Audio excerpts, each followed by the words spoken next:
Saya ingin bercerita kepada Anda tentang pengalaman hidup saya.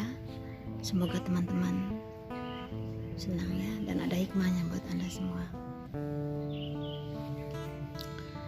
Mengapa saya selalu bicara tentang rasa syukur kepada Allah Subhanahu wa Ta'ala? Karena rasa syukur itu tidak bisa dinilai dengan uang. Ketika kita selalu bersyukur atas nikmat Allah, di situ kedamaian akan kita dapatkan. Kedamaian hidup dan kedamaian batin. Karena kalau manusia sudah tidak punya rasa syukur, walaupun kita dikasih rumah yang mewah, walaupun kita dikasih kehidupan yang enak, punya mobil, punya fasilitas, itu hidupnya gak akan nyaman, teman-teman. Karena rasa syukur itu adanya di hati kita, bukan karena dunia. Dulu waktu mendiang suami saya masih ada, saya sering mengeluh, sering merasa jenuh di rumah, sering merasa bosan. Padahal semua fasilitas ada, teman-teman. Tinggal menikmatilah, kasarnya kalau bahasa Sunda tuh hardolin, dahar modal ulin, maaf. Kalau bahasa Sundanya itu loh teman-temanku, hardolin namanya. Tapi karena saya tidak punya rasa syukur, itu yang ada tuh jenuh. Saya sering kongko-kongko sama teman-teman.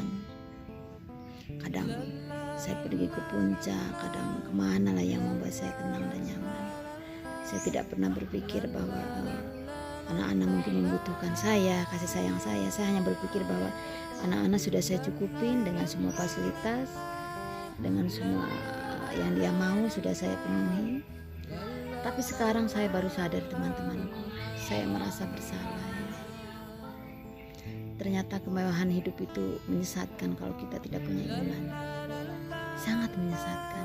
Betul, teman-temanku.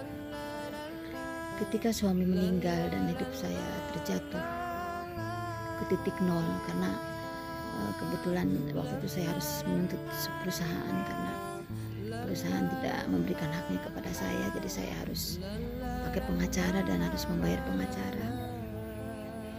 Itu saya betul-betul dalam keadaan titik nol, isinya tidak yang biasa hidup serba kecukupan dan ada, itu saya menjalani hidup itu dengan apa adanya, dengan pensiunan dari suami. Tapi anehnya gitu, teman-teman, anehnya saya mendapatkan kedamaian, ketenangan dengan hidup yang seadanya. Ketika putri saya sakit, itu waktu itu paru-parunya tergenang air, dan saat itu juga harus dibawa ke rumah sakit ya, teman-teman, dan dokter bilang saat itu juga harus dirawat. Waktu itu saya nggak pakai BPJS karena saya trauma. Ada teman-teman saya yang bilang bahwa pakai BPJS itu tidak dijamin akan ditangani dengan baik, jadi saya nggak pakai BPJS gitu. Saya pikir saya waktu sombong, merasa saya punya suami, saya masih ditanggung perusahaan, jadi saya nggak pakai BPJS, teman-teman. Alhamdulillah udah operasi dan dikeluarkan cairannya, dan anak saya, putri saya terselamatkan ya, saya sembuh total gitu. Disitulah saya baru merasakan mungkin kalau aneh gitu, kalau orang lain kan kalau anaknya sakit pasti stres ya gitu. Ini saya malah ketika saya mengambil obat ke apotek, saya ke bagian ke apoteker, ketika saya konsultasi dengan dokter itu saya merasa disitulah saya baru, inilah tugas seorang ibu. Di situ saya merasa betul-betul hidup saya berguna untuk anak saya. Dengan riangnya saya membeli obat, dengan riangnya saya membayar urusan rumah sakit gitu. Mungkin bagi orang tuh aneh, kok ibu ini aneh, anaknya sakit kok malah ceria sekali. Karena saya di situ baru merasakan beginilah tugas saya sebagai orang tua.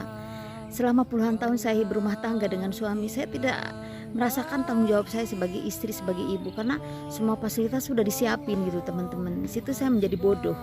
Tapi setelah suami saya tidak ada, di situ saya merasakan, inilah tugas saya. Bagaimana saya memasak yang enak buat anak-anak, bagaimana saya senangnya ketika anak-anak memuji masakan saya, teman-teman. Mama masakannya enak, di situ saya merasa bahagia, di situ saya merasa berarti sebagai ibu, teman-teman. Betul, teman-teman, saya tidak bohong. Wallahi saya tidak bohong. Disitulah saya merasakan betapa bergunanya saya sebagai orang tua gitu.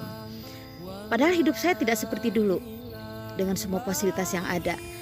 Sekarang saya hanya mengandalkan istilahnya bulanan dari kantor yang sudah dijatah sekian gitu. Kalau dulu kan maaf kata, bukan saya sombong ya, berapapun untuk keperluan anak itu isinya kasbon kantor itu selalu tersedia. Tapi dengan setelah saya menggugat kantor, sekarang udah baik dengan kantor, tapi istilahnya tidak seperti dulu lah. Kalau dulu kan berapapun yang kita inginkan kantor selalu memberi gitu, fasilitas apapun untuk apapun kantor selalu siap gitu. Tapi dengan sekarang sudah dibatasi kantor dengan bulanan sekian, itu saya damai teman-teman, wallahi damai. Saya merasakan bahwa oh ternyata hidup bahagia itu bukan karena uang yang banyak dengan fasilitas yang ada. Hidup bahagia itu adalah dari rasa syukur kita kepada Allah Subhanahu wa taala.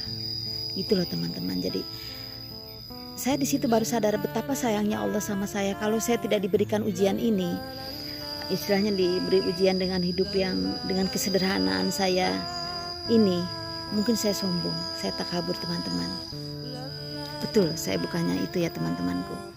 Mungkin saya sombong, saya takabur, saya tidak pernah bersyukur. Justru dengan keadaan hidup yang seadanya ini, saya bagaimana bernilainya uang, saya baru sadar bagaimana saya harus mengatur uang dengan baik, bagaimana saya harus mensyukuri nikmat yang sudah Allah berikan ini. Dan betul-betul saya merasakan nikmatnya hidup ini teman-teman, merasakan nikmat sekali dengan uang bulanan ini. Ya Allah, syukur. Kalau dulu mah maaf berapa puluh juta, berapa ratus juta pun uang tuh dianggap gitu loh. Betul, bukan saya inilah, disitulah bahwa Allah tuh masih menyayangi saya. Jadi ternyata kedamaian hidup itu bukan karena fasilitas, tapi rasa syukur kita kepada Allah ya teman-teman ya. Rasa syukur kita, dan kita tidak boleh sombong, karena kalau kita sombong dalam sedetik, dalam seketika Allah mengambil. Contoh saya dulu sombong hingga dalam sedetik Allah, karena Allah sayang sama saya dikembalikan lagi seperti semula bahwa saya ini hanya orang Lisa. Hey Lis, kamu tuh orang Lisa, ingat jangan sombong dan takabur. Itulah di situ saya kadang, masya Allah, betapa sayangnya Allah sama saya teman-teman. Terima kasih ya teman-teman, semoga pengalaman saya bermanfaat untuk Anda.